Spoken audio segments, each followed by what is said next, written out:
The SEC has partnered up with Ripple. I know, folks, it's crazy. We've come full circle from the SEC attacking Ripple, XRP, and our entire community to now the SEC and Ripple have partnered up trying to reach a settlement agreement, and Judge Torres just blocked it. Judge Torres wants some respect, and apparently the SEC and Ripple did not file this properly. So it's procedurally incorrect. Judge Torres says denied. It's getting absolutely ridiculous out here. So I hope you guys are ready for tonight's live show. We'll be back at 10 p.m. Eastern. Hope to see you there. In the meantime, I'm out running some errands.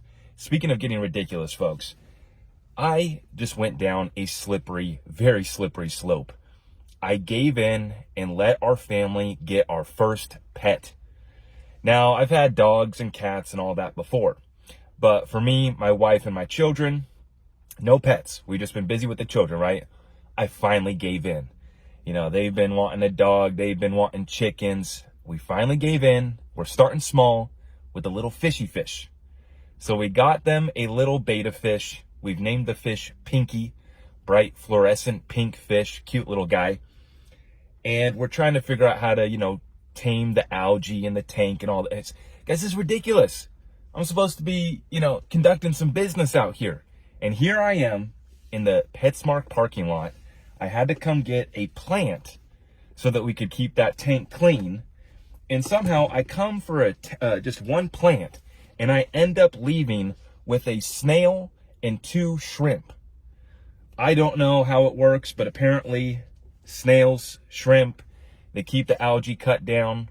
But she tells me that they'll cut down on the algae, but the snails poop a lot, so I have to clean up that.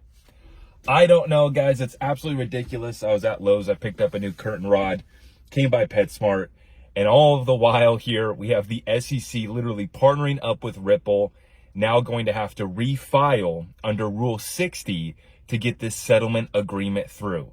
So you guys tell me what's more ridiculous, the fact that this case is still going on, or that I'm out here in PetSmart parking lot with my plant, my shrimp, and my snail. I don't know how we got here. I really don't know how we got here. And really it alludes to the all the world's a stage, folks. We've been talking about this, myself included. You ask yourself, how is it possible that this lawsuit was filed under the Trump administration, right? That first Trump administration under Jay Clayton, basically gets drug out all through the past 4 years of the Biden administration. And now we're going to settle it in this second Trump administration with a new SEC commissioner that has been appointed by Trump, Paul Atkins. Now, I did see a comment from Fred Rispoli, and I do think that this is important context for everybody to understand, because I already saw some folks attacking Ripple and their lawyers. How could they mess this up? They were basically just trying to take the easy way out. They sent this back. Some folks will say this is lazy or whatever. Basically, Ripple and the SEC submitted this together. So they both submitted this filing, and apparently it wasn't properly done. And I think the rule is Rule 60 that they're going to, refile this under, but it could take another couple weeks. And so basically the case, is it officially over? No, for all intents and purposes. Is it? Absolutely. Is it coming to an end? 100%. And now to bring things full circle here, Ripple and the SEC are now literally partnered up to reach this settlement agreement. That's how far we've come. So I got a fish now. Ripple and the SEC are partnered up. It's getting crazy out here. But I just wanted to provide that context for everybody, that as I see a lot of anger already coming out in the comments, and X, firing up the X spaces, and people are all upset about this one. I get it.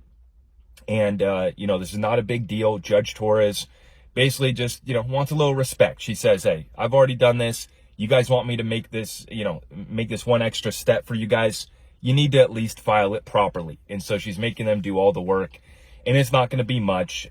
Ripple and the SEC are going to come together, resubmit this. I do suspect that it will be. I mean, she didn't openly say that she wasn't going to accept any motion. She just said that it needed to be properly done, and that there is a harder threshold to cross here to be able to lift this injunction. It can't just be, hey, can you forget about the lawsuit that we made you deal with for the past 4 years and wrap this thing up? It is kind of disrespectful, right, to Judge Torres that, and on the behalf of the SEC, not on Ripple, but on behalf of the SEC, that they made her go through 4 years of this case just so that they could come back and settle up and say, we know that you did what we asked you to do by placing an injunction on Ripple, but now can you lift it up, please? It's the right thing to do for the SEC, right? And so this is just crossing the T's, dotting the I's, just like Stuart Alderati said. This case is over. Anything now at this point is just noise, something for us to talk about. And in conclusion, I just wanted to provide the context on what's going on, but an understanding that we are still going a lot higher. The video that I dropped this morning, another 5x for XRP. And I actually think that we're talking about a 10x opportunity for XRP with ease. And that's just within the next year, not talking about $100 plus XRP down the road, right? But another 5x from 250 to 1250, I think that that's well within the cards here. I still think that the setup is beautiful. And really, I just wanted to make sure that everybody understands that we're not going anywhere. And in fact, the XRP community is growing right now. I just saw a clip of Dave Portnoy at Consensus being interviewed by CoinDesk, talking about why he has gone in so heavy on XRP, right? So I retweeted that and I said, XRP is still going viral. We're going viral over the court case. We're going viral, Dave Portnoy. The list goes on and on and on. More and more attention on XRP. And shout out to everybody in the chat who took advantage of the 4 years of this drug out lawsuit that allowed you guys to stack more XRP. Comment down below and let me know if you're one of those folks that is actually thankful that Gary Gensler and the team at the SEC drug this case out because it allowed you to pick up a bunch more XRP. I know I did, and I know there's many of you guys in the crowd as well. So with that being said, guys, we'll be back tonight live, 10 p.m. Eastern, for a full breakdown on the broader markets, what else is taking place in crypto, and then I will be taking comments, questions, little Q&A session to finish off the evening. So make sure you guys come on back. Subscribe, hit that notification bell so you don't miss any of our updates, and all of our community resources are available at zachrector.com. Greatly appreciate your support, and you guys let me know what you think about the SEC and Ripple and their new partnership. All right, we'll see you guys.